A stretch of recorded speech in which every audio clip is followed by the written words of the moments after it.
Indian cinema ചരിത്രത്തിൽ വലിയ കുതിപ്പ് തുടരുന്ന ചിത്രമാണ് പുഷ്പ 2. അല്ലു അർജുന്റെ സിനിമ ഇതിനോടകം തന്നെ ആഗോള കളക്ഷനായി 1500 കോടിക്ക് മുകളിലാണ് നേടിയത്. എന്നാൽ സിനിമയുമായി ബന്ധപ്പെട്ട വിവാദങ്ങളും ഒഴിയുന്നില്ല. ഇക്കഴിഞ്ഞ ഡിസംബർ 4-ാം തീയതി ഹൈദരാബാദിലെ സന്ധ്യ തിയേറ്ററിൽ നടന്ന പ്രീമിയർ ഷോയ്ക്കിടെയായിരുന്നു രേവതി എന്ന സ്ത്രീ മരിച്ചത്. ചിത്രത്തിന്റെ പ്രീമിയർ ഷോ കാണാനെത്തിയ രേവതിയാണ് തിയേറ്ററിലെ തിക്കിലും തിരക്കിലും പെട്ട് മരിച്ചത്. ഇതിനിടെ അല്ലു അർജുൻ അപ്രതീക്ഷിതമായി തിയേറ്ററിലേക്ക് എത്തുകയും ആരാധകർ നടനെ കാണാൻ തിരക്കുകൂട്ടുകയും ചെയ്തു. തിയേറ്ററിലേക്ക് പ്രവേശിക്കാൻ ശ്രമിക്കുന്നതിനിടെ രേവതിയും മകൻ ശ്രീതേജും കുഴഞ്ഞു വീഴുകയായിരുന്നു. രേവതിയെ ആശുപത്രിയിൽ പ്രവേശിപ്പിച്ചെങ്കിലും മരണം സംഭവിക്കുകയായിരുന്നു. സംഭവത്തിൽ അല്ലു അർജുനെ പോലീസ് അറസ്റ്റ് ചെയ്യുകയും പിന്നീട് ജാമ്യം ലഭിക്കുകയും ചെയ്തിരുന്നു.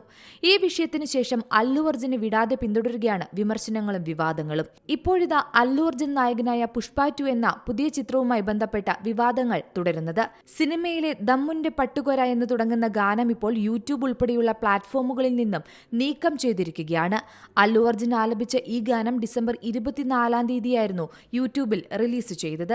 അല്ലു അർജുൻ അവതരിപ്പിക്കുന്ന പുഷ്പയും ഫഹദ് ഫാസിലിന്റെ പോലീസും തമ്മിലുള്ള ഏറ്റുമുട്ടലാണ് ഗാനത്തിന്റെ പശ്ചാത്തലമായി ഒരുക്കിയിരിക്കുന്നത്.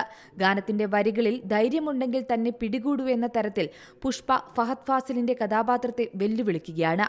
പുഷ്പ 2-ന്റെ റിലീസ് ദിനത്തിൽ തിയേറ്ററിലുണ്ടായ തിക്കിലും തിരക്കിലും പെട്ട് യുവതി മരിച്ച സംഭവത്തിന്റെ പശ്ചാത്തലത്തിൽ പാട്ടിലെ വരികൾ പോലീസിനെയും നിയമവ്യവസ്ഥയെയും പരിഹസിക്കുന്ന വിധമാണെന്ന ആരോപണമുയർന്നു. ഇതിനു പിന്നാലെയാണ് അണിയറ പ്രവർത്തകർ ഗാനം പിൻവലിച്ചിരിക്കുന്നത്.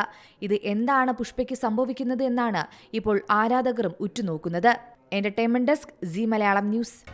പുതിയ വാർത്തകളും വിശേഷങ്ങളും ഇനി വിരൽ തുമ്പിൽ. എല്ലാ ഡിജിറ്റൽ പ്ലാറ്റ്ഫോമുകളിലും ഇപ്പോൾ സി മലയാളം ന്യൂസ് ലഭ്യം.